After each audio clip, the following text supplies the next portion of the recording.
सासवड नगरातील मध्यवर्ती भागात ब्राह्मणआळीमध्ये 250 वर्षांहून जुना सखाराम बापू बोकील यांचा वाडा आहे. पेशव्यांकडील ते 3.5 शहाण्यांपैकी एक होते. बाहेरून चांगल्या अवस्थेतील त्यांचा दिसणारा वाडा आतून मात्र पडीक अवस्थेत आहे. सध्या फक्त एकाच चौकात जाता येते. सखाराम बापू हे मुत्सद्दी व्यक्तिमत्व होतं. बोकील घराण्याला सासवडजवळील हिवरेगाव इनाम होता. या गावाला तटबंदी बुरुज आहेत. युद्ध निपुणता, बुद्धिमत्ता, लेखणी व प्रचंड आत्मविश्वास यामुळे पुणे दरबारी ते लौकिकास आले. पेशवे नारायणरावांच्या खुनानंतर ते बारबाईच्या कारभारातही प्रमुख होते. नानांसोबत मतभेद झाल्यानंतर बापूंना कैद झाली. हातात चांदीच्या बेड्या पडल्या. पुण्यातील वाडाही जप्त झाला. सिंहगड, प्रतापगड व नंतर रायगड किल्ल्यावर ते कैदेत राहिले. तिथेच त्यांचा मृत्यू झाला. त्यांच्या पायात 40 शेर वजनाची चांदीची बेडी होती. याचा सविस्तर तपशील रायगडची जीवनकथा या ग्रंथात आहे. बापूंना एकूण 5 भार्या होत्या. बोकील घराणे पुढे चालू राहिले.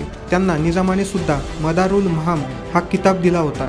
सखारामपंत बोकीलांनी राजकारणात 49 वर्ष आपल्या गुणांचा ठसा उमटवला होता. त्यांच्या या वाड्याबद्दल तुम्हाला काही माहिती असल्यास कमेंटमध्ये नक्की कळवा.